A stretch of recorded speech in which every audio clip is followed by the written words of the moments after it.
За урсгал усан чулуу шидэж үзүүлээ. Энд байгаа нэг гадас те. Тэнд байгаа тэр чулууны зах. Энэний давуу би ингээд нэг чулуу шидэж үзүүлээ.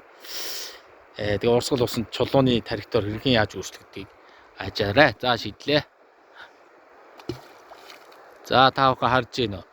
Би сая энэ рүү ингээд шийдсэн. Чулуу хаана унсан бэ гэдгийг энэ нэг шар утас тийм ээ. Энэгээр ингээд харуулсан байгаа. Чулуу бол баг зэрэг ингээд хазаагаад энэ газнаас бол нэлээд хазаасан байна тий. Тэр чиглэлд ингээд унсан байна гэдэг ингээд харагдаж байна. Тэ нөгөө талын тэр чиглүүлсэн газраас дайлсан байгаа нь бол илт байж байна. Тэгээ энэ бол ингээд урсгал усан дотор чулуу ингээд тийм ээ. Тархитоор өөрчлөлтөө урсгалын нөлөөнд ороод баг зэрэг урссан марктай явсан гэдгийг хэлтгэж байгаа. Том илэрхийлэл юм байна.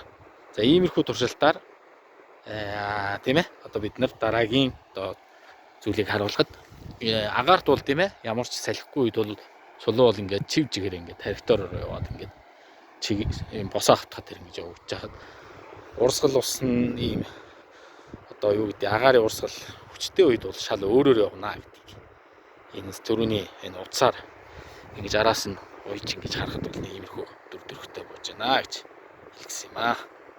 За ингээд агаарын эсэргүүцлийг хүч гэдэг маань энэ тохиолдолд бол усны эсэргүүцлийн хүч болж байгаа тийм ээ. Урсгал усны эсэргүүцлийн хүч гэдэг маань салхитай үеийн одоо тэр усыг төлөөлж байгаа гэсэн үг болж чадж байна. Та бүхэн хардаа тархитоор яаж өөрчлөгдсөн байна гэдэг тийм ээ. Нилээн даялцсан байгааз би бол одоо энэ чулууны тал руу харуулж ингэж барьсан байгаа. Энэ чулуун тийм ээ. Энэ чулуу тушаа. Тэгэхэд ийшээгаа ингэ даялцсан. Ерөнхийдөө тийм ээ. Жохон ийшээгаа ингэ урсаад ингээд орцсон байна. Нөлөө ингэж гарч ирсэн байна. Тэ.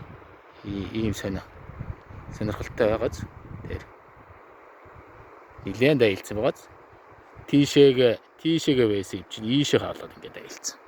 Иймэрхүү байдалтай байна.